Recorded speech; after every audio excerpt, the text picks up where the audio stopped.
They laughed the first time she missed the target. The sound echoed across the desert training ground like a cruel wave, bouncing off the rust-colored cliffs and filling the empty air with mockery. A dozen recruits in dusty fatigues stood behind her, snickering, whispering, nudging each other. She kept her stance, feet steady, breathing controlled, but her hands trembled slightly as she lowered the rifle. The bullet had landed a full 6 inches off the mark. For a sniper trainee, that was the difference between precision and failure, between being trusted or being forgotten. Her name was Emily Hart. 22. Raised in a small Kansas town most people would never find on a map. She grew up fixing tractors, learning how to aim a BB gun by shooting tin cans off her father's fence posts. She didn't have much: an old pickup, a heart full of stubborn dreams, and a promise to herself that one day she'd do something that mattered. But now, under the scorching Arizona sun, she was the one everyone doubted. "You'll never make it, Kansas," one of the guys jeered, his voice carrying across the sand.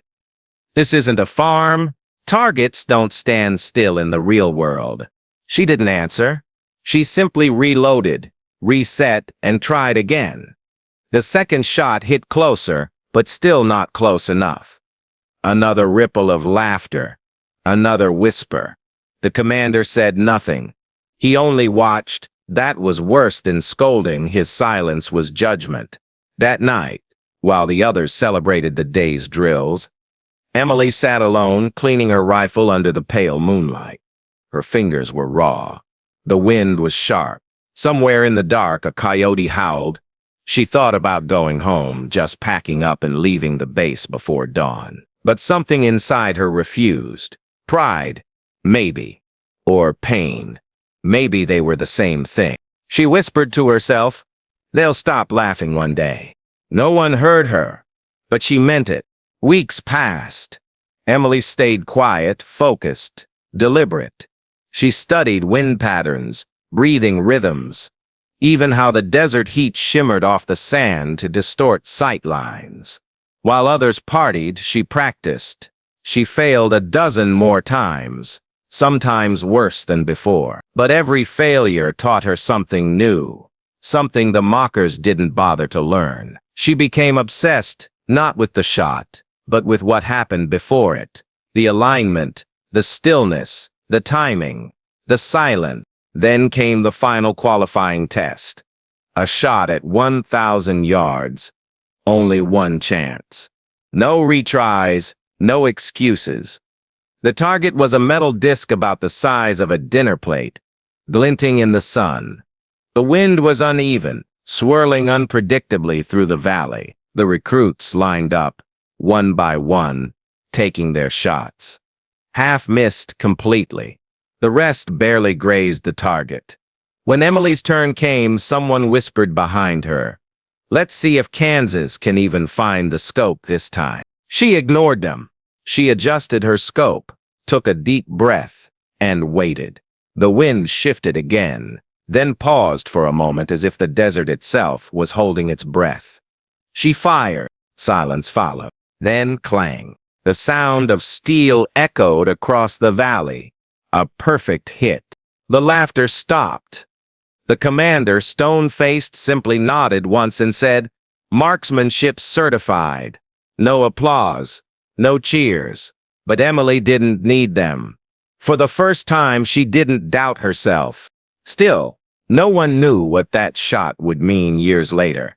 How it would change her life and, in a way, America's too. 2 years later, the world was different. The news was filled with chaos. Conflicts, covert operations, whispers of new enemies that didn't wear uniforms or march in daylight.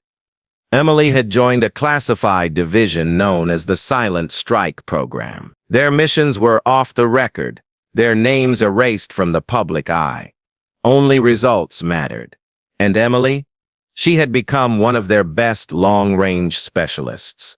Calm, quiet, invisible. Then came Operation Ash. It started with an intercepted signal somewhere deep in the Middle East. A rogue faction had stolen advanced missile guidance tech, the kind that could turn small drones into city killers. A team was sent to intercept them before they reached a populated zone. Emily was part of that Overwatch crew stationed miles away on a rocky plateau overlooking a sun-bleached valley. The convoy appeared at dawn. 4 trucks, heavily armed. The plan was to stop them before they entered the mountain pass. But something went wrong. The radio crackled with panic. "They've got hostages. Repeat, hostages in truck 2. The strike order was delayed. No one could risk it. No one except Emily, who was watching through her scope, tracking the lead vehicle. Her commander's voice came through. "Hold your fire, Hart. Wait for confirmation."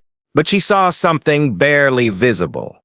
A small metallic cylinder on the roof of the last truck, shimmering in the heat.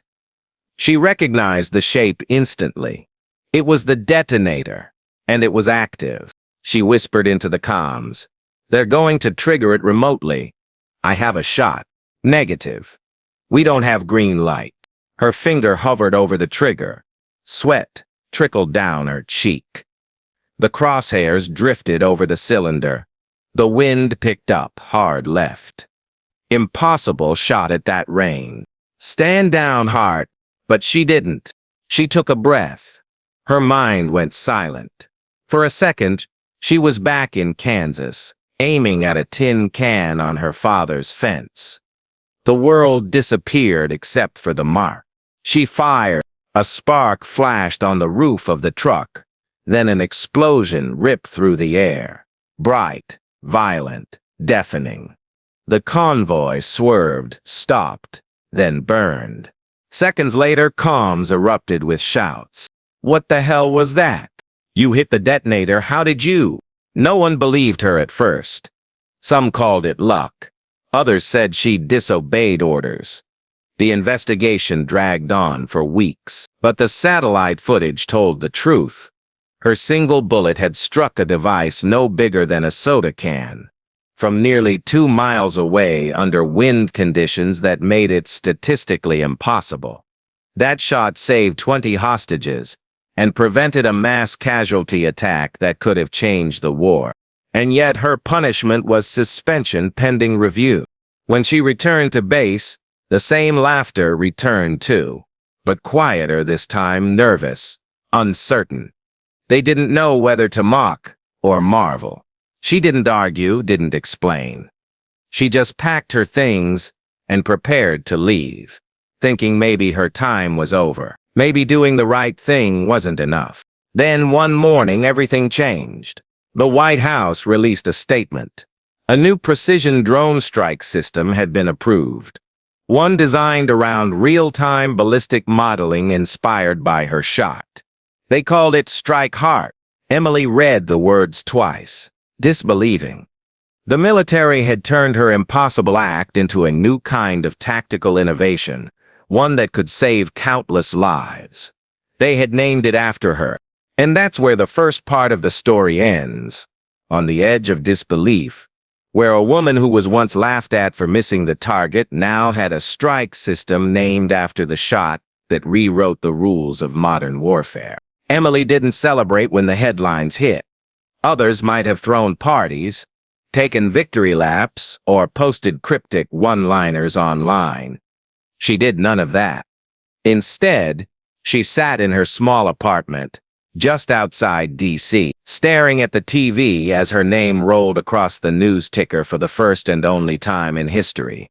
Strike Hart defense system launched today, inspired by the record-breaking precision of former U.S. Army sniper Emily Hart. There it was, her name, clean, official, cold. She had imagined once what it would feel like to be recognized, to be seen. But this felt different. The sound of reporters praising her didn't make her proud. It made her uneasy. She hadn't fired that shot for fame. She had fired it because she had to. Within a week, the Pentagon called her back, not to congratulate her but to consult. They wanted her help perfecting the Strike Hart algorithm, a system that could predict trajectory under extreme conditions using environmental data. It was built to think like she did, to anticipate chaos, to turn instinct into code. At first, she agreed. They treated her differently now. No more mocking smiles, no dismissive tones. She had earned their respect, or at least their attention. But deep down, she knew what that respect was made of.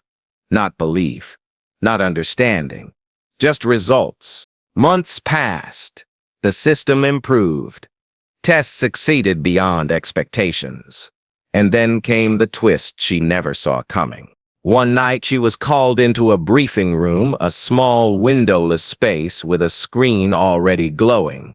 A man in a gray suit waited for her, not military but government.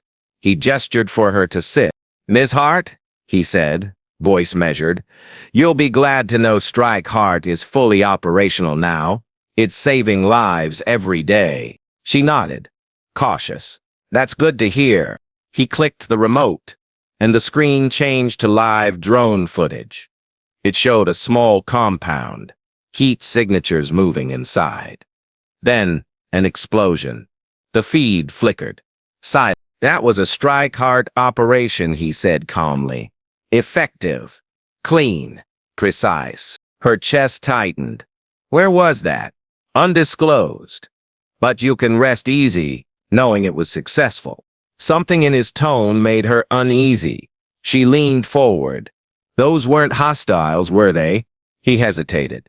"Collateral environments are complex." That was the moment it hit her. The system named after her, the one that mimicked her instincts, was now being used for decisions she never would have made. She'd built something powerful, yes, but also something dangerous. She couldn't sleep that night. Every time she closed her eyes, she saw that explosion. The desert wind, the clang of her first perfect shot, the laughter that started everything. The next morning, she handed in her clearance badge. The general tried to stop her. "Hart, you're walking away from history." She just said, "History's already walking away from me." For a while, she disappeared. Moved back to Kansas, into the same quiet town where it all began. The locals treated her like a hero. Newspapers framed her photo. Kids asked her to sign their school caps. But she didn't feel like one. She'd seen too much of what her name could do. Then, months later, something unexpected happened. A letter arrived. No seal, no return address. Inside was a photo, grainy satellite imagery. In the corner, a handwritten note. "Strike Hart saved 37 hostages today." She stared at it for a long time. Then another letter came the next month. Different operation, different numbers. Each time, she felt the same strange mix of pride and pain. Pride that her creation saved lives. Pain that it still killed to do it. Eventually, she went to see the general one last time. The man had aged, grayer hair, heavier eyes. He smiled when he saw her. "You know, they still tell your story at training camp," he said. "The one about how they laughed when you missed the target." She half smiled. "Do they tell the rest?" "Some do," he said softly. "But most don't know the cost of a perfect shot." They sat in silence for a while, watching the desert sunset outside the window. The same color as the sand where she'd once stood trembling. Rifle shaking. Heartbreaking. That night, Emily went home and did something no one expected. She started writing. Not reports or field logs, stories. True stories. About people who were mocked, doubted, or broken before they changed something.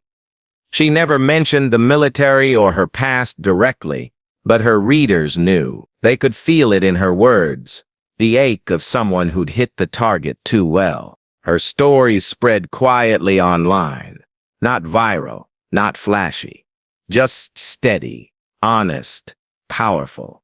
People shared them in classrooms, veteran groups, even leadership seminars. Years later, the Defense Department updated the Strike Hart program again, This time, not just for warfare, but for rescue missions, wildfire containment, and humanitarian response. The precision once used to end lives now saved them. And though Emily wasn't involved anymore, she received a message one morning from an old colleague. "We still call it Strike Hart because of what it stands for, hitting the target no one else could." She smiled when she read that. For the first time in years, it didn't feel heavy. That afternoon, she walked out to her backyard, where a row of rusted tin cans still lined the old fence. She lifted her father's old rifle, aimed, and fired. The can flipped clean off the post, spinning into the field. This time, there was no audience, no laughter, no pressure, just the quiet truth of it all. Sometimes the world laughs when you miss because they can't imagine the aim you're still finding. And sometimes missing once is what teaches you how to hit what really matters. Because the ones who are mocked at the start often become the mark everyone else aims for. And that's how Emily Hart, the girl they laughed at in the desert, became the woman whose name was etched into the systems that protected millions. In the end, it wasn't about the shot, the weapon, or even the fame. It was about the will to stand back up when the world said you couldn't. Because every laugh, every doubt, every miss only sharpens the soul for the moment that defines it. And when that moment comes, you don't need applause. You just need silence, steady, perfect silence, and the courage to take the shot that changes everything.